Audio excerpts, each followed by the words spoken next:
మాజీ మంత్రి ప్రస్తుత వైఎస్ఆర్సీపీ అధికార ప్రతినిధి అయినటువంటి ఆర్కే రోజా గారు మాట్లాడుతూ జూమ్ కాల్లోకి కొడాలి నాని వల్లభనేని వంశీ వస్తే ఫ్యాంటు తడుపుకొని పారిపోయాడు నారా లోకేష్. ఈ రోజు ఏదైతే గనక జగన్మోహన్ రెడ్డి గారి గురించి మాట్లాడుతున్నారో ఆ రోజు ఏమైంది ఆ ధైర్యం అంటూ ఆమె చేస్తున్న వ్యాఖ్యలను ఎలా చూడాలంటారు? గవర్నమెంట్ రాగానే ప్యాంటు తడుపుకొని పారిపోయింది ఎవరు? హార్ట్ అటాక్ వచ్చిందని చెప్పి గుండెకి కట్టేసుకుంది ఎవరు? గుండెకి కట్టేసింది ఎవరు? కొడాలి నాని అన్న కప్పులు మోసే నా కొడుకు. నేను డైరెక్ట్ అంటాడు మాజీ మంత్రి అయితే ఏందంట వదిలేవా. వాడు మాట్లాడినప్పుడు సిగ్గులేని జన్మాడిది, సిగ్గు శరం లేని జన్మాడిది. వాడికి బతుకునిచ్చింది ఎవరు? తెలుగుదేశం పార్టీ. నీకు ఇచ్చింది ఎవరే రోజా? నీ జన్మకి నీకు ఇచ్చింది ఎవరు? తెలుగుదేశం పార్టీ. చంద్రబాబు నాయుడు కాళ్ళు పట్టుకుంది ఎవరు? నువ్వా? లేదా ఇంకెవడన్నానా? ఆ తర్వాత ఏంటంటే అవినీతి చేయకూడదని చెప్పి చంద్రబాబు నాయుడు అన్నారు కాబట్టి నువ్వు అవినీతి బోర్డు దగ్గరికి వెళ్ళావు, కోట్ల ఆస్తులు దొబ్బేశావు, ఆడుదా ఆంధ్రాలో దొబ్బేశావు. ఆడుదా ఆంధ్రాలో అవినీతే ఉంటే నన్ను ఎందుకు అరెస్ట్ చేయలేదు? నువ్వు తొందరపడబాక. పక్క ఆధారాలతోటి నీ బతుకు రాజకీయ చరిత్ర లేకుండా చేసే బాధ్యత మాదే. గుర్తుపెట్టుకో రోజా. ఈ రోజు ఏదో వాగుతున్నావు, నీ ఆస్తులు ఇవన్నీ ఏం లేదు. మా తాత 100 ఎకరాల పొలం ఏదో ఒక తుఫాన్లో కొట్టుకుపోతే మేము రోడ్డును పడ్డాం. అది మామూలే. అర్థమైందా? అదేంటంటే ప్రకృతే నీకు సమాధానం చెప్తుంది. గుర్తుపెట్టుకో రోజా. నువ్వు ఇష్టం వచ్చినట్టు వాగితే నీకు నేను ఆన్లైన్లో వదిలే ఆడదాన్ని అయిపోయావు. ఎందుకంటే ఒక కార్డు ఒకటి ఉంది కదా లేడీస్ అని, ఆ కార్డుని నువ్వు వాడుతున్నావు. లోకేష్ మిమ్మల్ని చూసి భయపడ్డా. అవును. నువ్వు తెలుగుదేశం పార్టీ రాగానే నోరు జాగ్రత్తగా పెట్టుకుంటే నోరు మంచిదైతే ఊరు మంచిది అంటారు. నీకు ఇంకోటి చెప్తున్నాను, చంద్రబాబు నాయుడు గారు కొడుకునే కన్నాడు, ఎస్ లోకేష్ గారు కూడా కొడుకునే కన్నాడు. ఓకే, వాళ్ళు ఏమో ఆపరేషన్ చేయించుకోలేదుగా, నువ్వు చూసి వచ్చావు ఆపరేషన్ చేసుకున్నాను. అవసరం అయితే కంటారు, అది వాళ్ళ ఇష్టం. ఇప్పుడు వాళ్ళని ఏమన్నా కంటే అన్నాడు కానీ లేకపోతే మీరు కనండి అని ప్రెషర్ పెట్టారు ఎవరినన్నా. నువ్వు కను, 4 కను, 5 కను, 10 మందిని కను అని చెప్పి ఏమన్నా కండిషన్ పెట్టాడు ఆ చంద్రబాబు గారు? కంటే ఒకవేళ ఇద్దరిద్దరే పుట్టారు, 2 కాన్పుల్లో 4 వచ్చారు, ఆ 4కి కొంత రావచ్చు. ఏంటంటే ఏమన్నా మీరు కనాలి అని చెప్పి ఏమన్నా రూల్ పెట్టాడా? లేదు కదా. ఇందిరాగాంధీ గారి లాగా ఇద్దరే ముద్దు ఆపరేషన్ చేయకపోతే హద్దులు లేవని చెప్పి ఏమన్నా ఇలాంటివి ఏమన్నా చెప్పాడా చంద్రబాబు నాయుడు గారు? లేదు. మీరు కాంటెంట్ అర్థం చేసుకోరు, దిక్కుమాలిన మాటలన్నీ మాట్లాడు. కంటే ఇద్దరు లేదా 3వ వాడిని మీరు కంటే 30,000, 4వ వాడిని కంటే మీకు ఓపిక ఉండి లేకపోతే ఏదన్నా అన్వాంటెడ్గా వచ్చినా కానీ వాళ్ళకి 40,000 ఇస్తామన్నాడు. దానికి నువ్వు పెద్ద ఇది చేస్తున్నావు. నీ బొందబెట్టాను. నీకు అసలు నువ్వు ఎంత చదువుకున్నావే? నువ్వు సరిగా చెప్పు నాకు. నీ డిగ్రీ చేసావా, పీజీ చేసావా? లేకపోతే ఆ ఎదుటాడు ఏం మాట్లాడుతున్నాడు, ఏం క్వశ్చన్ మార్క్ వేస్తున్నాడో కూడా తెలియకుండా నువ్వు మాట్లాడావంటే నీ బతుకు ఎంత చండాలపోయిన బతుకు అనేది మాకు తెలుసు. ఇప్పుడు విధి రాత ఎవరు మార్చలేము, అది ఒకటి గుర్తుపెట్టుకో. ఒక్కొక్కరికి 4 పుట్టొచ్చు, లేదా 2 కాన్పులో ఇద్దరు పుట్టొచ్చు, ఒకే కాన్పులో 4 పుట్టొచ్చు. వాళ్ళకి మనం ఆ 30,000 40,000 ఇస్తామన్నా. ఆ 30,000 40,000 బాండ్ రూపంలోనో లేకపోతే వాళ్ళ భవిష్యత్ నిధి కోసం బ్యాంకులో జమ చేస్తాం. దానికి కూడా మీరు తప్పుపడితే ఎవడేం చేస్తాడు? మిమ్మల్ని ఏమన్నా జబర్దస్తి కూర్చోబెట్టి మీరు కనాలని చెప్పే రూల్ నేను బంద్ చేశారా?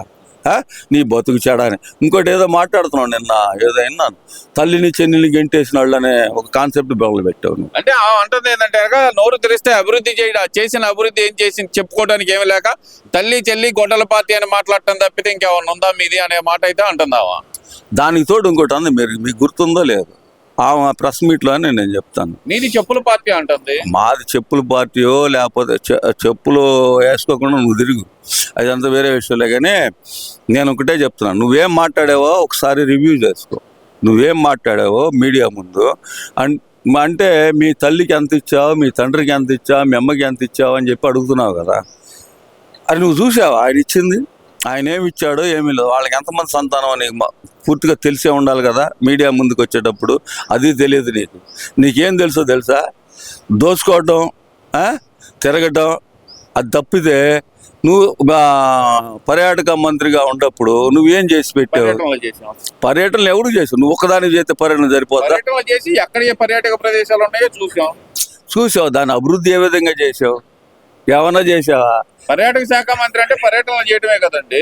అరే పర్యాటక శాఖ మంత్రి అంటే పర్యాటక కోసం అభివృద్ధి చేయాల్సిన బీచ్లు కానీ టెంపుల్స్ కానీ ఇంకోటి అందుకని తిరిగాం అవన్నీ. తిరిగి ఏం చేసావు? వాటికి ఏమి ఇచ్చావు? ఏం ఫండ్లు ఇచ్చావు? నేను అడుగుతున్నాను. నువ్వు దానికి సమాధానం చెప్పాలి. రోజా గుర్తుపెట్టుకో, ఎప్పుడైనా కానీ ప్రజల్లోకి ప్రతినిధిగా బీచ్కి వెళ్ళినప్పుడు ఏం చేసాము? చెప్పులు మోపించాము మా ఎంప్లాయీ చేత. గుడికి వెళ్ళినప్పుడు ఏం చేసాము? జనాలు రాకుండా తలుపులు వేయించాము. ఇవన్నీ చేసాం కదా, ఇంకేంటి మీకు ఇంకేం కావాలి? గుడి తలుపులు వేయించే నీకు గుడి చెడు దానిలాగా ఉంటావు. నేనేమనలే కానీ బర్రె వద్దులే, ఆ మాటలు మనకి ఎందుకులే. కానీ నువ్వు చేసిన అంటే నువ్వేమంటావు? తల్లి చెల్లి ఎవరైనా కోర్టుకి ఎక్కారా?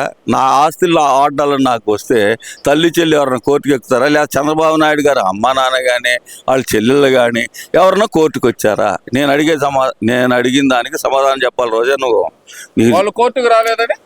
వాళ్ళు కోర్టుకు రాలేదు కదా. ఎందుకు రాలేదు? నీ కోసం పనిచేసి మీ షర్మిల గారు నువ్వు 16 నెలలు జైల్లో ఉంటే పాదయాత్రను కొనసాగించింది ఎవరు?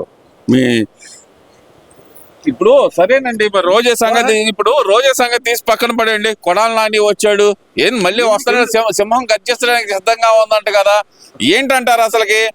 ఇప్పుడు చూస్తుంటే కనుక ఆయన వచ్చామంటున్నాడు. వంగి మోడీ కాళ్ళకి దండం పెట్టడం తప్పితే 2 సంవత్సరాల్లో పీకిందే ఉంది చంద్రబాబు నాయుడు అంటున్నాడు కదా డైరెక్ట్ గానే. అరే నందమూరి ఫ్యామిలీ దగ్గర కప్పులు మోసి నా కొడుకురా నువ్వు మాట్లాడుతున్నావు. వాళ్ళని పట్టుకొని వాళ్ళ కాళ్ళు పట్టుకొని ఎమ్మెల్యే సీటు తెచ్చుకున్నాడు నువ్వు.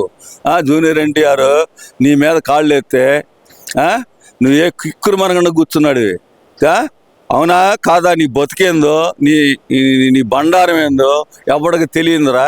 నువ్వేదో నిన్న ఇవాళ మోగుతున్నావు కదా, పిల్లి కూతలకు వస్తున్నావు. పిల్లి కూతలకు వస్తున్నావు కదా. పిల్లి కూతలేదా? ఏం మాట్లాడుతున్నావు? చంద్రబాబు నాయుడు బొంగొంగల దండాలు పెట్టాడా? నువ్వు మోడీ కాళ్ళు పట్టుకోపోతే పక్కకు పో అన్నాడు రా నీ జగన్మోహన్ రెడ్డినే. గుర్తుపెట్టుకో. నువ్వేమన్నా వెళ్ళావా మోడీ దగ్గరికి? ఆయన తమిళగా పెడుతున్నాడా లేకపోతే ఆయన మర్యాదగా తీసుకెళ్ళి కూర్చోబెట్టుకుని మాట్లాడుతున్నాడా? విజువల్స్ ఉండే చూసుకోరా రే గబ్బునాయాల. పక్కనుండే సీటు కూడా ఖాళీ చేపించి చంద్రబాబు నాయుడు గారిని పక్కన కూర్చోబెట్టుకున్నాడు. గుర్తుపెట్టుకో. ఏదేదో మాట్లాడుతావు నువ్వు. నీకు అసలు బుద్ధి బుర్ర లేదు. నీకేదో ఆల్రెడీ దొబ్బింది చిప్పు. మనటి దాకేమో ఏదో బ్యాండ్ వేసుకొని ఏడాస్ చేస్తాను భయంతో కలుగులో దాక్కున్నావు. 2 సంవత్సరాలు నీకేమన్నా ధైర్యం వచ్చేసిందా? ఎలికి ఎప్పుడు కలుగులోనే ఉంటుందిరా. నువ్వు కలుగులోనే ఉండాలి. నీ బతుకంతా కలుగులు బతుకు. నీది నీ వంశీగాడిది లేకపోతే నీ పేరుని నానిగాడిది. ఈ పేరుని నానేది పేలుతా ఉంటాడు. వాడికి సగం బుర్ర బుద్ధి ఉండదు. అసలు ఏం జరుగుతుందో తెలియదు రాష్ట్రంలో. వాడే స్టేట్మెంట్ ఇస్తాడు, అదే స్టేట్మెంట్ మీద ధర్నాలకు పోతారు. ఎందుకురా మీ బతుకులు? మీ కార్యకర్తలను చంపుకొని రప్ప అనే పార్టీలు పెట్టుకొని మీరు చేసే దరిద్రం అంతా మామూలు దరిద్రమా? మామూలు దరిద్రం కాదు. ఎంత దరిద్రం అంటే మీ పార్టీకి వచ్చే 4 ఓట్లు కూడా చెడ్డొప్పుకోవడానికి బాగా పక్క ప్లాన్ వేసి కూర్చున్నారు. ఆయన ఎటు జైలుకు పోతాడని మీకు తెలుసు. కాకపోతే కత్తి వెనక ముందు అంటే జైలుకు పోతాడు అంటున్నారు. మొన్న ఒక ఇంటర్వ్యూలో రోజా గారు మాట్లాడుతూ నన్ను జైలుకు పంపితే కనుక చంద్రబాబు నాశనం అయిపోతాడు అంటూ శాపనార్థాలు పెడుతుంది కదండి. పిల్లి శాపనార్థాలు పెడితే ఏం కాదు. పాలు తాగి పిల్లి శాపనార్థాలు పెడితే ఏం కాదు. నీలాంటి వాళ్ళని రోడ్డు మీద తిరగనిస్తాం. చంద్రబాబు నాయుడు గొప్పతనం 2 సంవత్సరాల దాకా. ఈ పాటికి ఎప్పుడో జైల్లో ఉండాల్సిన దానివి ఇక్కడ బయట తిరిగి పిచ్చి వాగుడు వాగుతున్నావు కదా. ఈ వాగుళ్ళన్నీ కట్టిపెట్టలేకపోతే మాది ఏదో జరుగుతుంది. మీ అంబటి రాంబాబు ఏదో నిన్నేదంటే లవ్ క్యాష్ అంట. లవ్ క్యాష్ ఏంట్రా? అరే లవ్ క్యాష్ కాదురా, లవ్ క్యాష్ అంటున్నావురా దరిద్రుడా. లవ్ క్యాష్ ఏంట్రా? ఎవడు చెప్పాడరా నీకు? వాళ్ళ నాన్న చెప్పాడా? వాళ్ళ ఇంట్లోకి అన్నప్రస్థానికి పోయావా నువ్వు? హరికృష్ణతో పాటు నువ్వు కూడా పోయి ఉండాలి కదా అప్పుడు. అరే నీ బతుకు కాంగ్రెస్లోది, అక్కడి నుంచి ఈడకు చేరావు. 11 ఎకరాలు నువ్వు గవర్నమెంట్ ల్యాండ్ ఫారెస్ట్ ల్యాండ్ని కబ్జా చేసావు. నువ్వు 2 ఎకరాలు దాన్ని 22 ఎకరాలు చేసావు. నీ బతికేంది ఎవడికి తెలియదా?